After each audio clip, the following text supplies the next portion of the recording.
It's almost like barista coffee. So yeah, definitely coolant or water in the oil.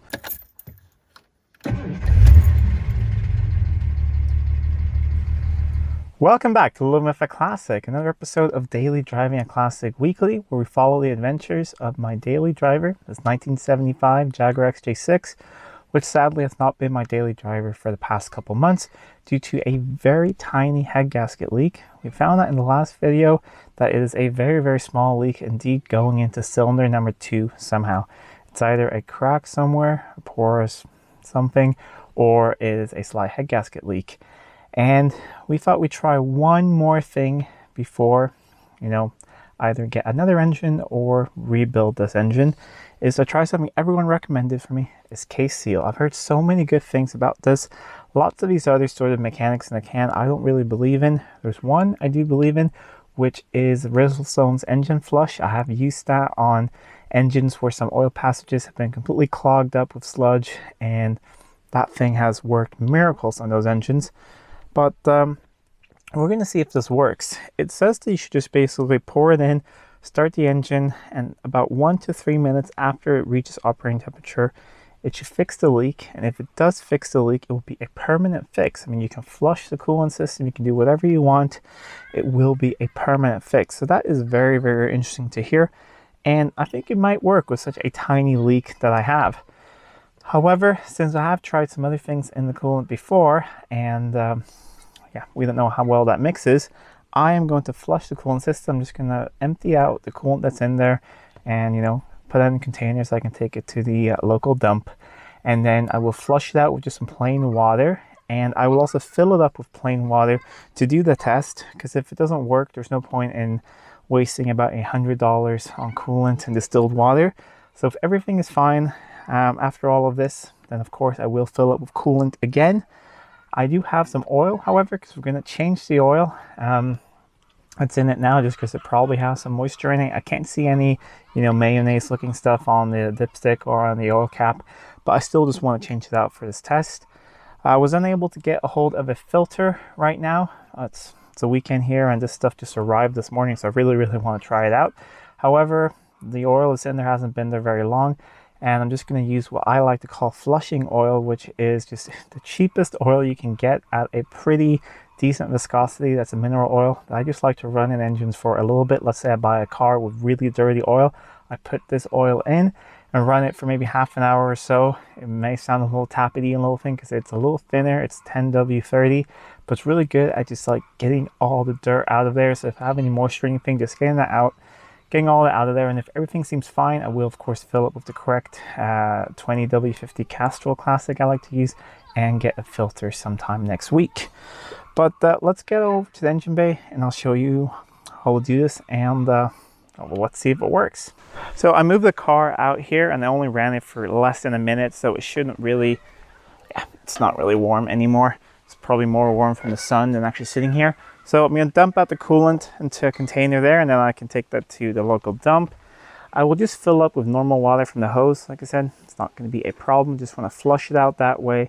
And when I've flushed that out once, I would fill it up with normal water, which is something I would usually never use in an engine, but I'm just going to have it in there for pretty much no time at all, maximum a week or probably even less than that. And then we'll see how all of this works. And then we will also drop out the oil. Like I said, I couldn't get a hold of a new filter today, but it's not going to be a problem. The oil hasn't been in there for many miles at all, and I will be replacing that oil and filter again next week. So I will drain this stuff out now, and when I come back, I'll have flushed it out once, got the new water in there, and then we're ready to try the kseal. It's a little while later. I emptied out the coolant system and collected that, and then I flushed it out. And I got a lot of gunk out from the other Rizzlestone stuff from a while ago, which did not work. And I filled it up just with plain water. See, it's all the way up to the top there. And there's a little bit of space there. I can feel the water with my finger, so it'll be enough to pour in the kseal, I think. I've also changed out the oil, and yeah, I did see a little bit of moisture on the stick, and it was definitely too high, so I knew that there was water in there. It's just been sitting at the bottom of the sump, so it hasn't really done any damage, but you can see It's almost like barista coffee. So yeah, definitely coolant or water in the oil. So this is a good thing that I'm changing it. If it turns out that everything is working fine after this, I may flush it out once more with this cheap oil just to get the block as clean as possible before filling it up with nice 20W50 castor oil. So next step now is to read the instructions one more time on the kseal, make sure I do everything right, pour that in, and then I think I'm also going to move the car down here a bit so it's facing uphill a little bit more to get all the bubbles out of the coolant system, and then let's see if this actually works.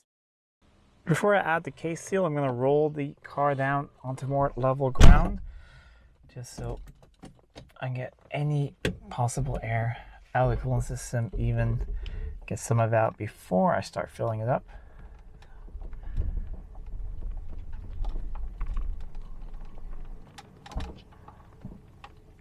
There we go. Now the nose is pointing up a little bit more. One thing I forgot is, of course, I want to recheck the torque of the head. I've set my torque wrench to 60 foot-pounds, which is about 80 Newton meters. And that is a little bit higher than recommended, but it's what's been recommended to me by the same person who recommended some other things, who is an expert on the XK engine. So I'm definitely going to listen to him. It says any more than that and you just ruin it, but that is what you can torque these modern gaskets to. And I got the manual here with the sequence. So let's see, 1, 2, 3, 4 from the front.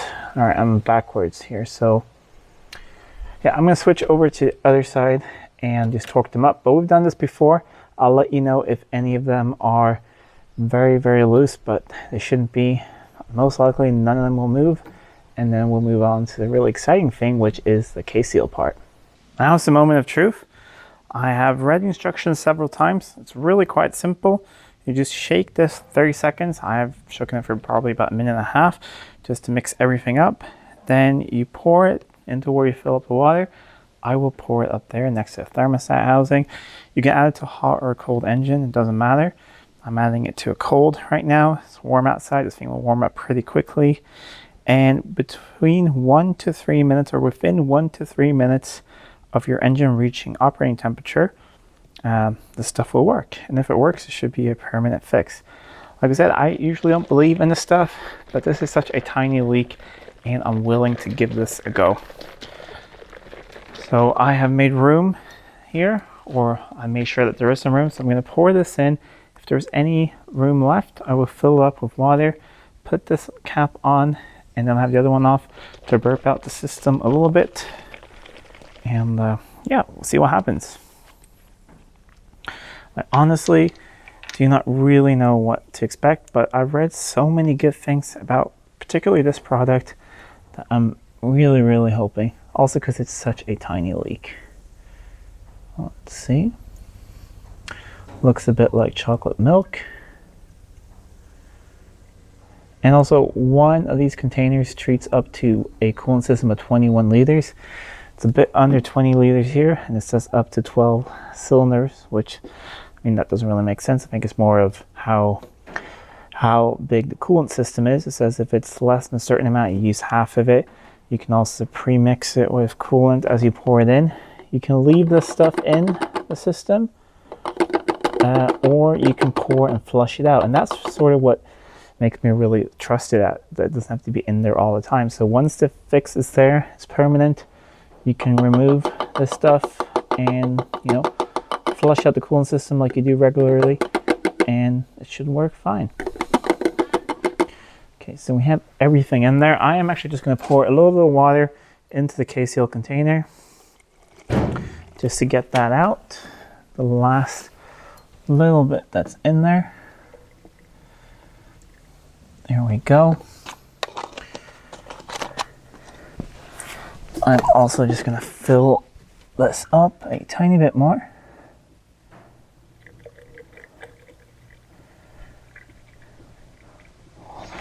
We are all the way full. I'll put the cap back on. And out, let's fire this thing up. All right, Fingers crossed, really this time.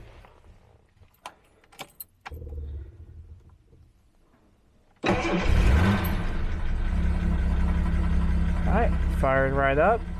Just gonna let this thing idle. Got good oil pressure, came up immediately. And I have set the heater already to hot and on. So we'll let that be on. And let's go out and see what it looks like. Okay, already seeing some bubbles coming out of here. That is probably not the combustion gases yet. That's probably just, bubbles coming out of the coolant system I've emptied out. I think I will leave that cap off for a little bit just to not have too much pressure in the system in the beginning. I also did spill some on the belt, so we're hearing that. And we'll probably get some smoke here. I did spill a little bit of oil. So I'm not going to rev it. I'm not going to do anything like that. But I am going to start a timer on my phone. And we'll let that run now and we'll see what happens, as the time runs. I mean, this thing takes probably 5 minutes to go up to temperature and another 3 minutes. So 8 minutes or so, or 10 minutes maybe, we may see a result. So let's look back here. It's running very nicely. No misfires, nothing, just running nicely. I'm not gonna rev it or anything. Coolant temperature gauge is already started to move a tiny bit. I mean, it is very hot outside today, so that does not surprise me at all. But like I mentioned before, this thing has not gotten warm or anything like that during the whole time. So I will turn off the camera now just for a little bit, but I have it in my pocket so I can turn it on at any time if something happens. And I'll keep the timer going so you guys will know how much time has actually passed. It's been a little over 3 minutes now, and we're getting pretty close to the thermostat opening. At least temperature-wise, I can feel hot air coming from the vents. It usually opens around the end, between the end and the O mark of normal there, so we're getting up there. And the automatic choke, the AD, has turned off and the idle has gone down a little bit. So, so far it's going well. Seeing just a little bit of bubbles coming up here sometimes, but I still think that is air coming up from coolant. Got some smoke from the oil I spilt there. Yeah, that is warm now, so that is turned off. So far, it seems to be running well, not doing anything really weird. I think I'm going to put on the pressure cap on the coolant expansion tank now, and then the last of the bubbles it will have to get out itself, and then we'll actually build some pressure in the coolant system now, and we will check later when the engine is turned off. I'll get my borescope out, have a look inside cylinder 2 when it's just sat for a bit, and see if anything is getting in there, because we do know that water will get in there relatively quickly after I've turned it off. Just a couple drops, but within half an hour or so, I should be able to see if this has worked or not after it's sitting. We're just almost at the 7-minute mark now, and I just felt the top hose here, and it's not warm there yet, but I'm starting to feel warm coming up over here. So I'm going to say it has reached operating temperature now at 7 minutes, so I'll let it run just 3 minutes, but we'll give it 5 more minutes, and I'll report back what's happened then. We are almost at the 12-minute mark here, and it's still running really great. I mean, it does need a little bit of rev. Those plugs are definitely sooty and carboned up, but no misfires. It's keeping the correct temperature. Still got that belt squeal though, but that will go away. Extremely nice and even here. Not a hint of a miss. And we are up around the R mark. So, I mean, it is a very, very hot day, and it's just sitting here idling. But what I'm going to do now, I'm just going to go for a tiny, tiny drive. I'm not bringing you guys along because I just want to concentrate, listen to the car. We'll come back, Then we're gonna let it sit. I'm not gonna go for spirited drive. I'm just really going around the block just to, gently drive it. And then we'll let it sit for half an hour or so. Check with the borescope down into cylinder number 2. And then we'll really know if this stuff has worked or not.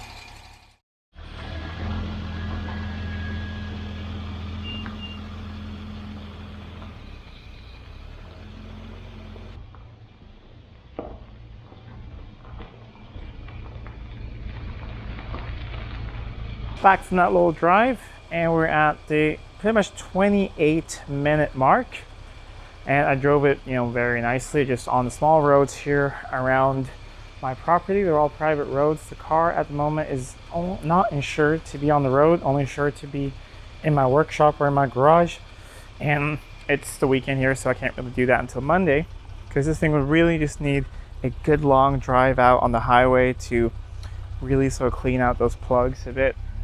And it is running nicely, and it's definitely not misfiring, anything like that. But it's just not meant to be sitting around idling all the time. It's meant to be driven. But it is running nicely. The smoke there is, I think, from the oil down there. It might have spilled a little bit. Let's see. We have, this feel. It doesn't feel overly pressurized. It's definitely pressurized the coolant system, but I can still move the hoses around. It does have way too thin oil, so it's a little tappety, but it's great for flushing it out. So the oil pressure is about 30 psi instead of 40, but that's all right. I just switched it off. I'm gonna let it sit for about half an hour or so. Go get my borescope, have a look in cylinder 2, see if we can see any coolant in there at all. When I tested this thing last with the borescope, I let it sit for about 15-20 minutes, and I could see a little droplet of coolant about the size of a small fingernail down on that piston. So we're going to see if we can see that. But I don't know, let me know what you think in the comments down below, and we'll see who is right later. I don't know what to think. Definitely wishful thinking. I hope it does work. It will be fun to get some more miles out of this engine before I replace it or rebuild it. But we'll see what happens. It's been actually a bit longer than half an hour, because I have tried in vain to get my very cheap endoscope to connect to my computer. I have used it before, it's worked fine, but for some reason it doesn't want to connect now. Not really sure what's going on. So we're gonna have to just have a look into the cylinder like we did in the previous video, and then I will spin the engine over, and that way we can see if there's any coolant, because those times I did see some coolant in there. It definitely, you could see it shooting out of the spark plug hole. So I'm gonna get this out. It's probably quite warm, but that is a normal looking spark plug that is very hot. So it seems to be running normally.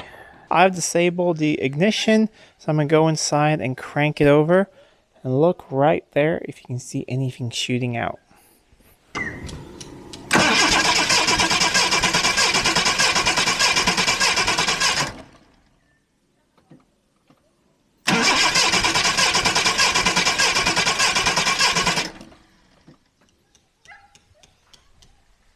You know what? I didn't see anything come out of there.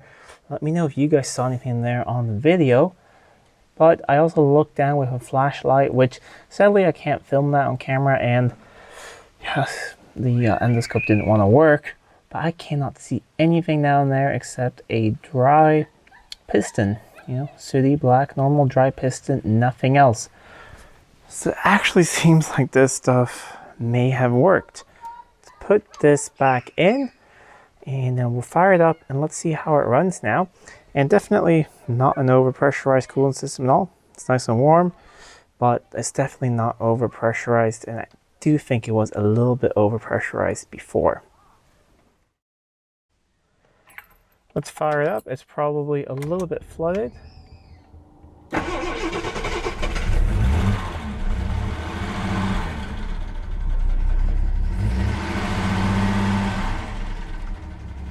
That is running normally, except being a little more tappety than normal, but that is just that oil. Not regular oil. This thing is nice and quiet. coolant temperature had gone down. Can turn off the heater now. Let's go listen out the back.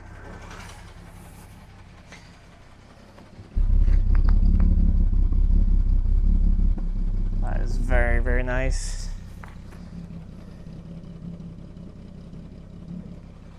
This thing is running really nicely.